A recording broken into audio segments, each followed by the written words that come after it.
This story my uncle told me when he returned from Qingming New Year holiday was based on his first-hand experience. It happened 6 years ago.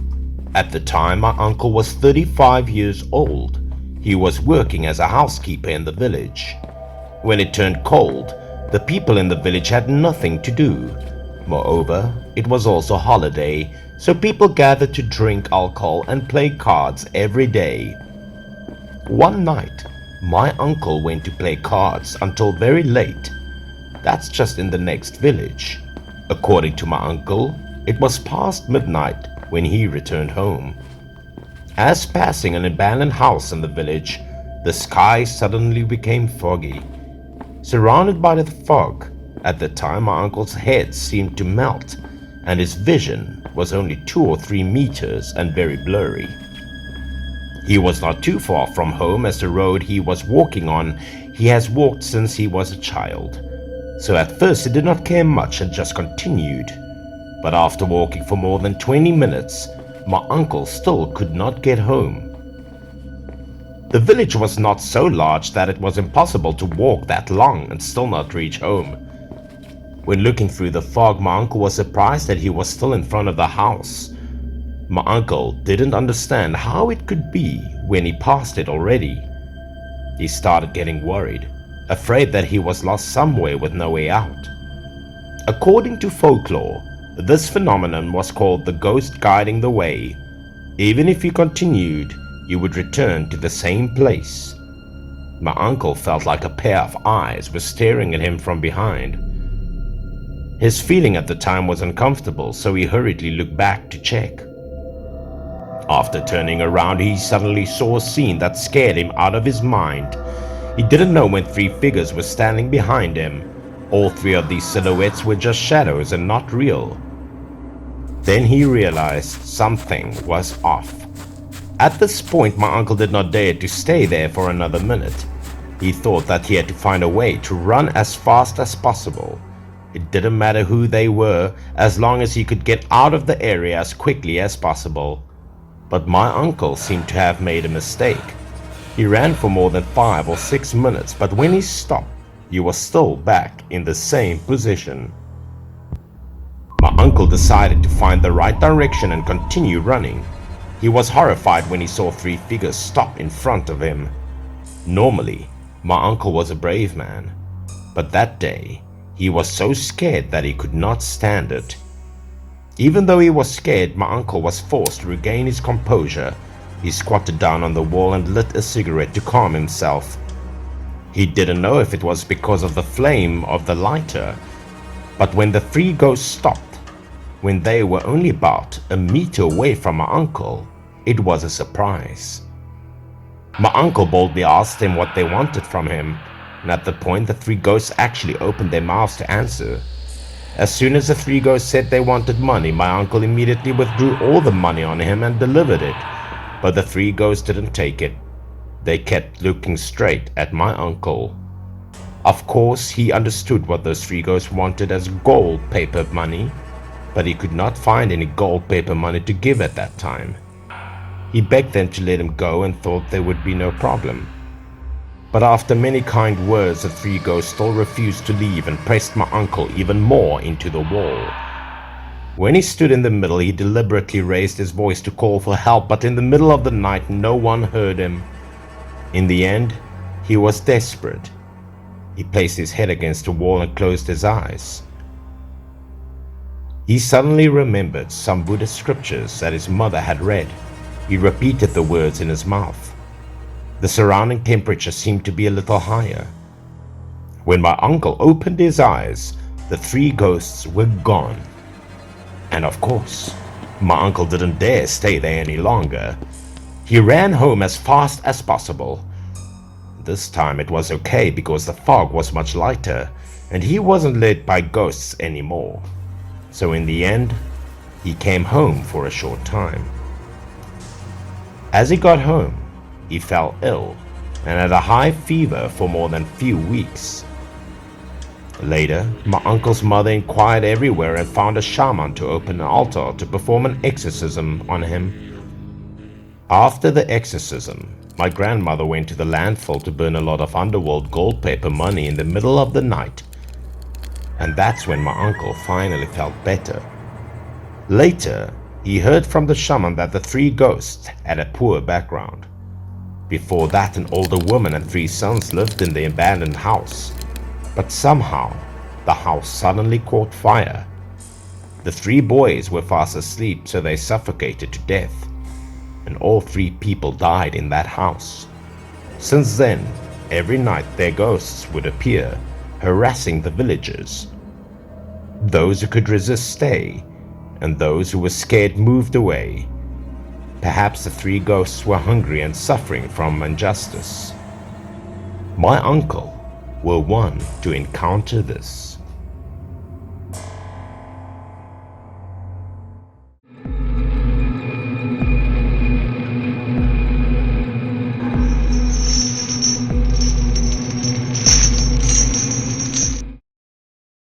Everyone will regret not doing something with a deceased loved one when talking about them. So is my uncle.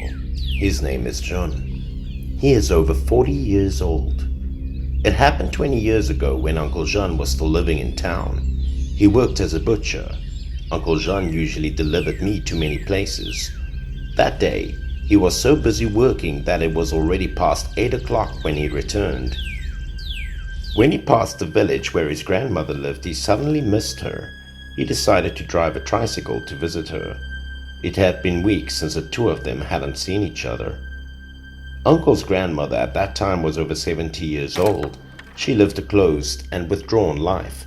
She didn't live with her children and grandchildren, but chose to be alone in the old house.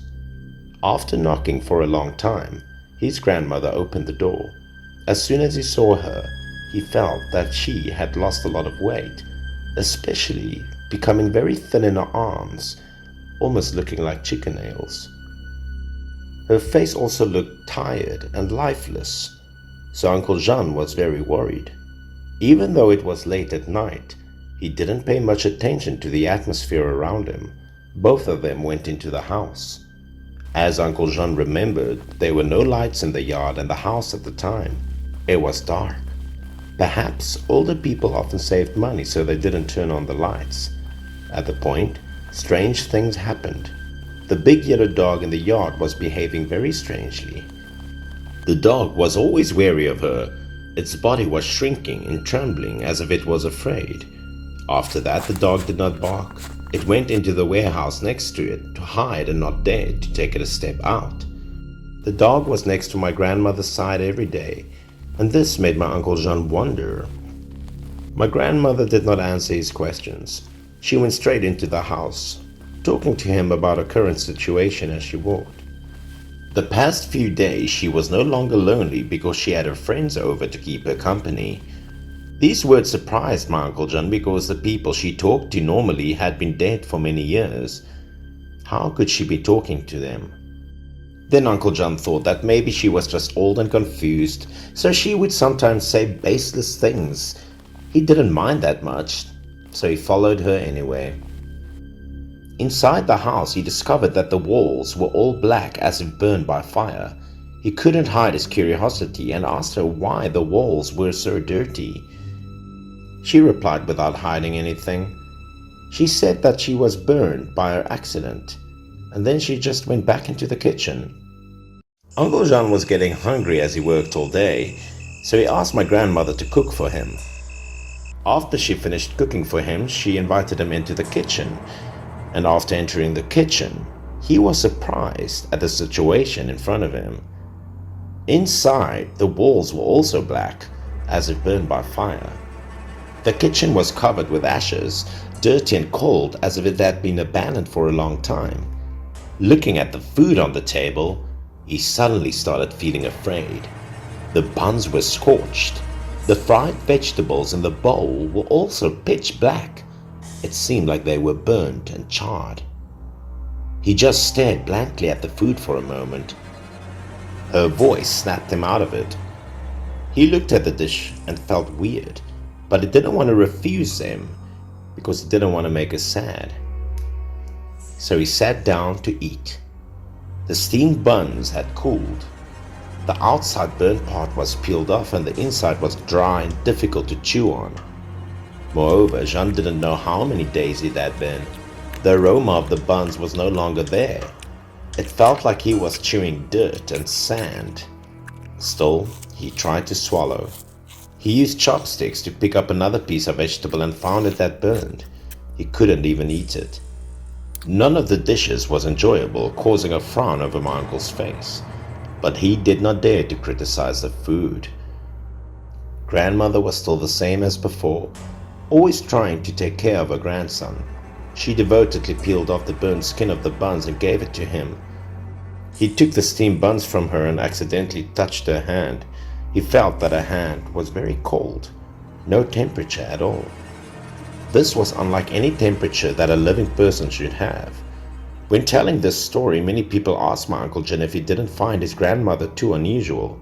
Of course, he didn't feel right, but he didn't want to upset her. Instead, feeling worried, he thought sorry and blamed himself for not taking good care of her. He only knew how to remind her to wear a lot of warm clothes so that she wouldn't get cold, and she was not afraid of the cold, wanted him to eat well and dress warmly. Because he was so afraid of her old age and weak health, he also wanted her to move back to live with her son and daughter, but the older woman didn't want to. She also reluctantly ate some steamed buns and then secretly put some money under the bowl for her to use. Later, he said goodbye to her as he went home. Unexpectedly, the following morning, it happened.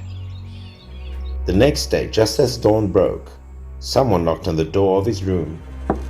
It was my uncle's cousin, and as soon as he opened the door and heard the news, he was shocked.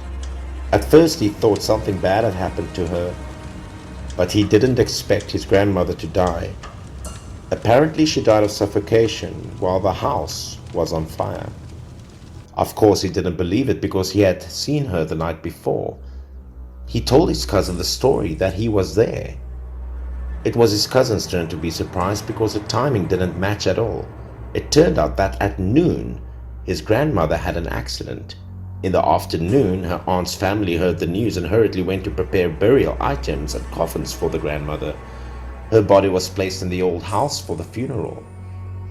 Uncle John's cousin wanted to keep his strength to watch this body at night, so in the evening, he took a nap and unexpectedly fell asleep. When he woke up, John's cousin saw that the position of the altar in the house had been changed, but at the time, he was not in the mood to notice. The food made by my grandmother at noon, well, he didn't know when it was on the table and clean as if someone had eaten it. Originally, his cousin was wondering who to ask. By chance, through this exchange, both cousins were shocked to realize what they had encountered. Uncle John's limbs suddenly trembled and he started vomiting right in front of the door. Although he ate with his grandmother and talked with each other, nothing bad had happened to him. Maybe because his grandmother loved him so much, she never wanted to hurt her grandchildren, even if she was already dead.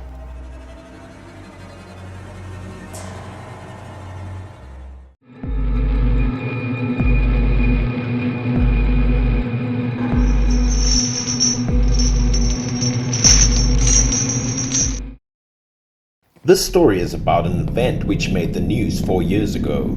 It had many versions of horror and spiritual meaning in the way it was told. The main protagonist was Nico, an office worker living in the city. On weekends, she often went shopping at the local mall. Because she usually carried multiple things, she didn't use the escalator but rather took the elevator down to save time. The elevator would usually be very crowded, but in this case, there was still room for one more person. She was urged to enter. Just as a woman raised her voice, Nico hesitated, suddenly feeling a sense of deja vu about the scenario in front of her. As Nico's hesitation before entering, a person behind her pushed through to the front as not to miss the opportunity to go down before Nico. The woman, who rushed past Nico, looked stressed as if she was late for the last train. When the girl entered the elevator, it was already packed with people.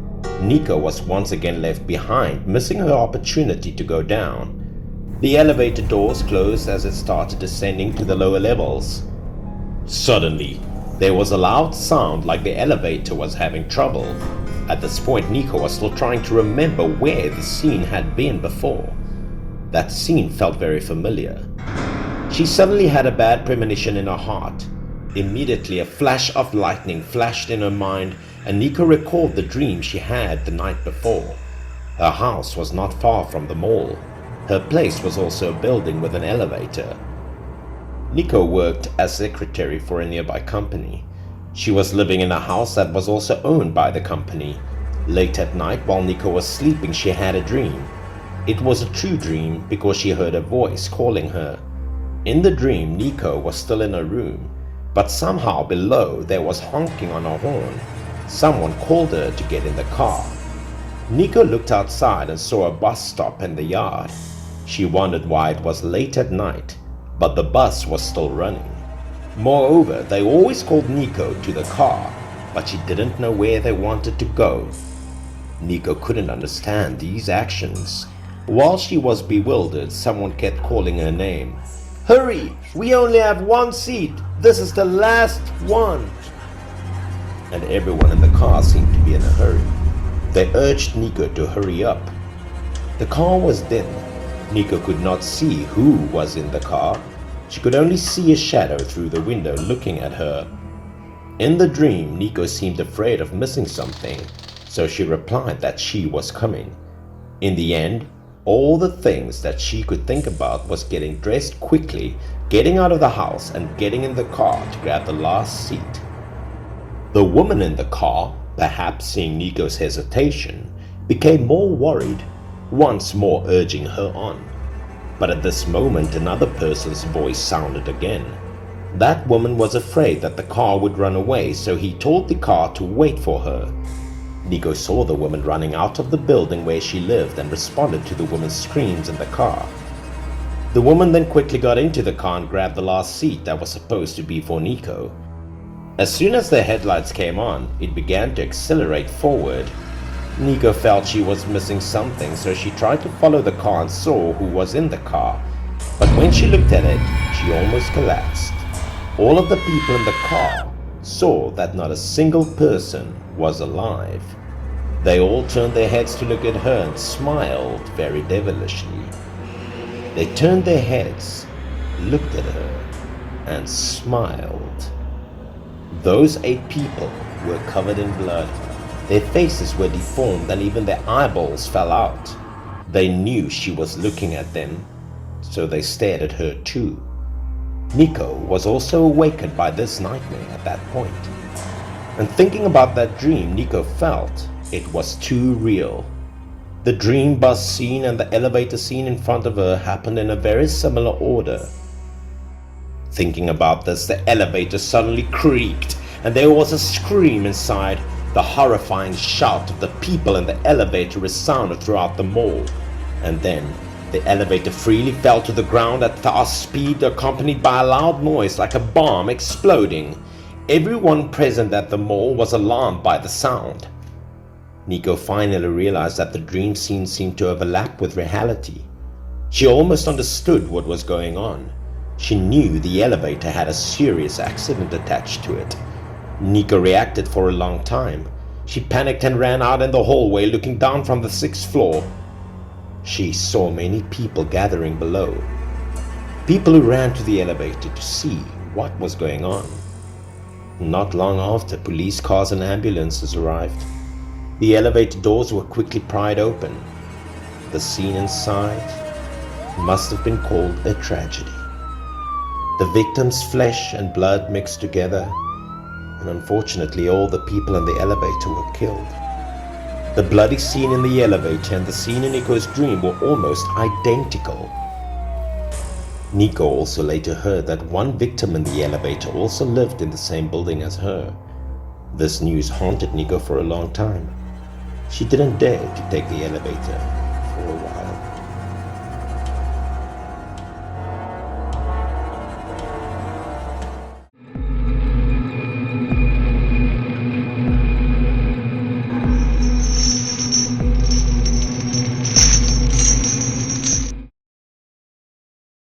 This story happened 4 years ago.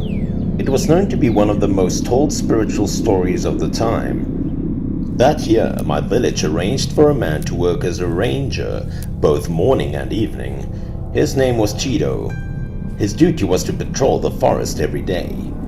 The monthly salary of this job for Cheeto was also enough to live through the day. But one day, Cheeto went up the mountain to patrol and did not return all night. His acquaintances were all very worried about him, so they went to the forest the following day to look for him. After the search, it was not until noon that Cheeto was found near an abandoned shrine in the forest. However, at the time, Cheeto was lying at the entrance of the shrine in a coma. One had to take many measures to wake him up. Seeing that he was okay, everyone breathed a sigh of relief. However, after waking up, Cheeto had a weak expression, bewilderedly looking at the people in front of him and completely unaware of what had happened. After talking for a while, it seemed that Cheeto suddenly realized something and called out, asking where another man named Hiro had gone. At first, everyone was a bit confused by Cheeto's question, but when Cheeto told them that he had just met Hiro last night, everyone in the village felt a chill down their spine. Their reaction at first was very unexpected. They thought that this meeting could not happen, and then at the same time they also found out what happened to Cheeto last night. Mr. Cheeto had been very dedicated and responsible since working as a ranger. Cheeto went up the mountain every day to check after eating. Yesterday, as usual, Cheeto was still wandering in the forest until it was dark before coming down the mountain to have dinner. However, Cheeto had a bad habit of enjoying smoking. But Cheeto couldn't smoke while on patrol in the mountains, so after he got out of the mountains, he found a place to satisfy his cravings. Cheeto took the lighter and the cigarette he had hidden in the grass by the roadside earlier. He lit a cigarette and smoked as he walked. Cheeto had to take a quick break and call to nature, so he went to the grove by the roadside.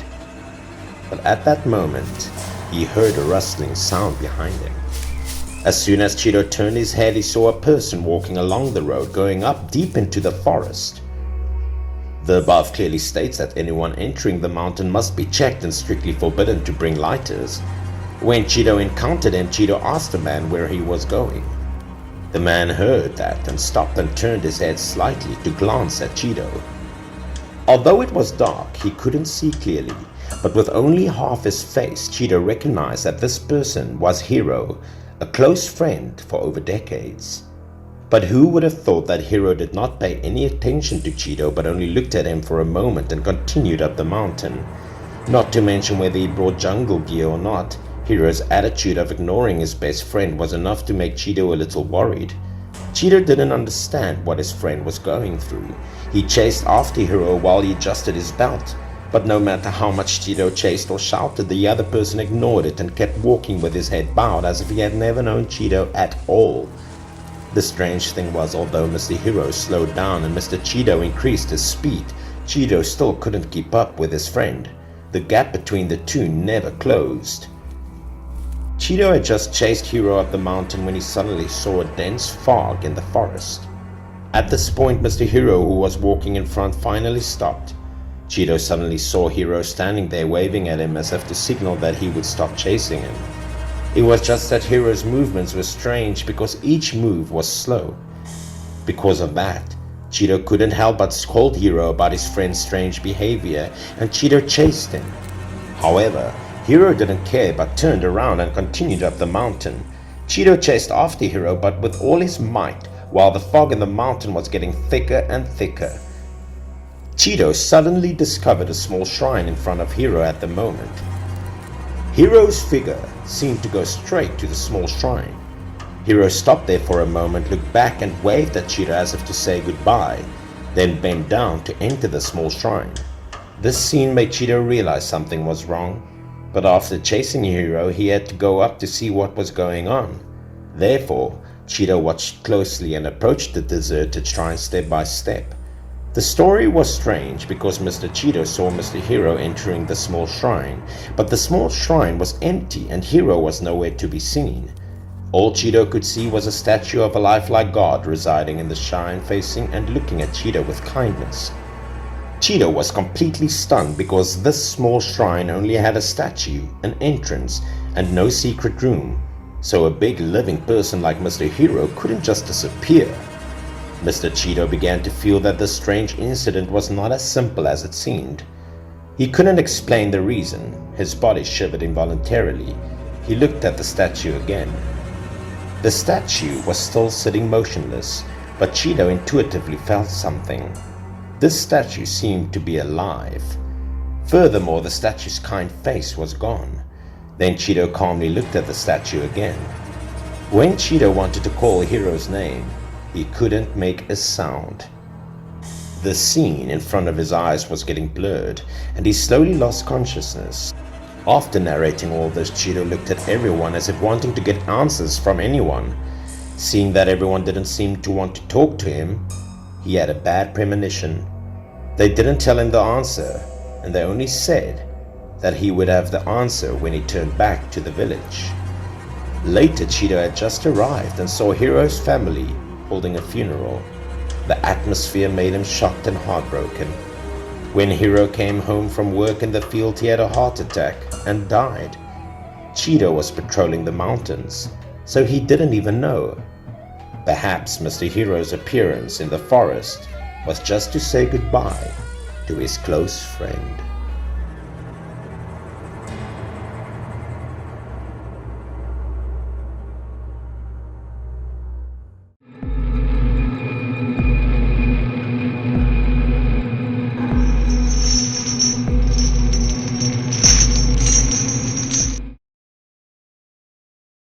This mysterious story happened a long time ago.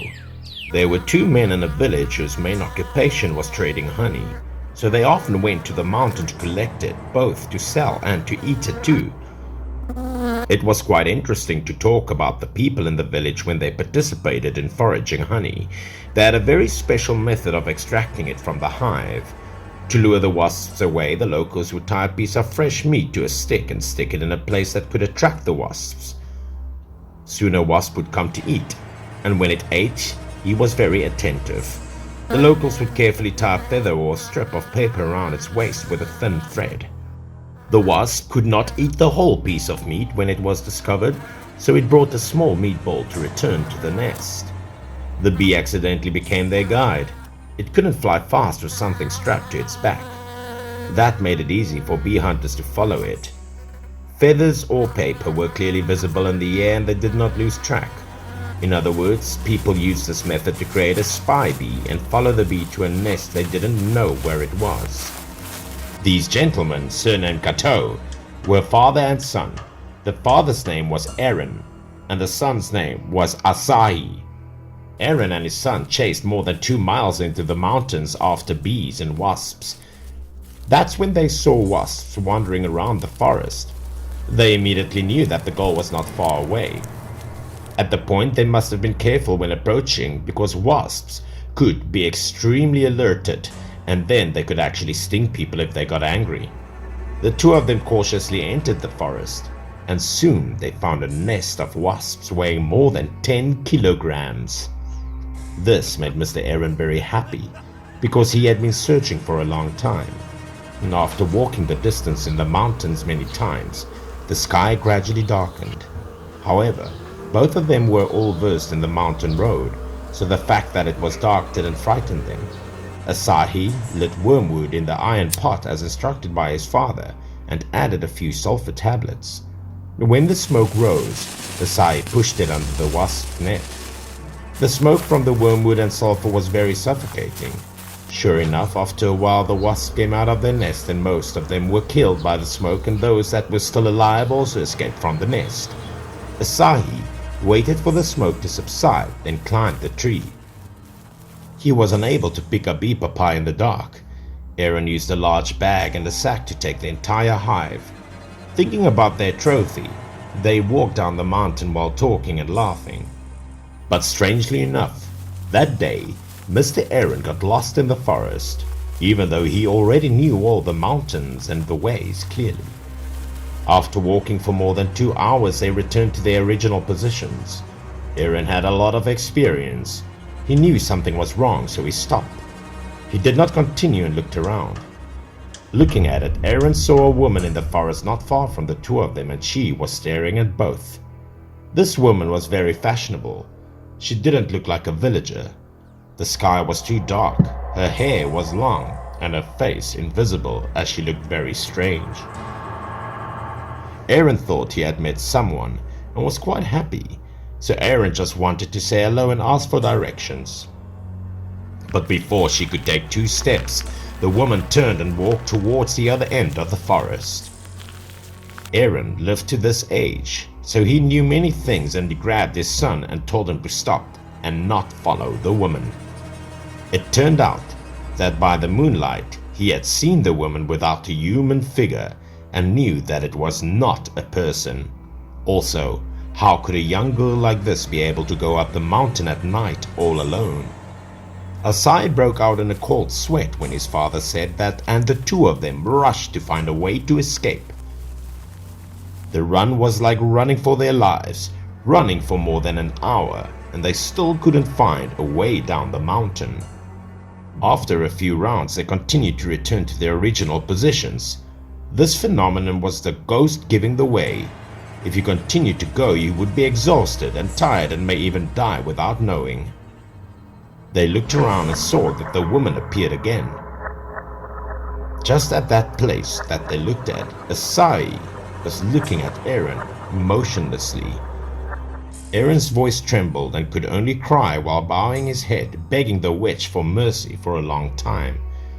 After that, the witch didn't say a word, but turned her body in one direction and left. They also didn't know if the witch's intention was to want them to follow her. No matter what, they couldn't run away. They walked together and were even more courageous. It didn't take long, but perhaps less than 20 minutes, the woman's figure suddenly disappeared into the cold air. At the time, both of them also discovered that they were out of the forest and could see the road. The highway was relatively high, there was a ditch running along the side below it, and they could return to their village by walking along that ditch. Aaron was overjoyed, thinking that one day he would have to do good deeds and accumulate a lot of karma. Aaron also wondered if he should go back to the forest to burn some paper money to thank the witch. But after walking for a while, he saw something in front of him. It was a large plastic bag that looked as if it had been dumped on the street.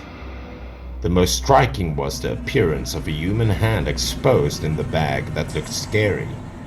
There were also faint grey quartz spots. No matter how stupid the two of them were, they understood what was going on and ran 8 miles in the night to the police station to report the incident. The incident was quickly found out, and this was a love murder case that happened in a town tens of kilometers away. If the body was not found, everyone would think the woman ran away with her lover, and no one in the family knew anything about it. It was the middle of summer, and the body was rotting very quickly, and if no one found it, the identification of the victim would also take a long time to find out. And whether the witch that guided them that night was the spirit of the female body was unknown, but Aaron and Asai both understood why the witch wanted to help them get out of the forest.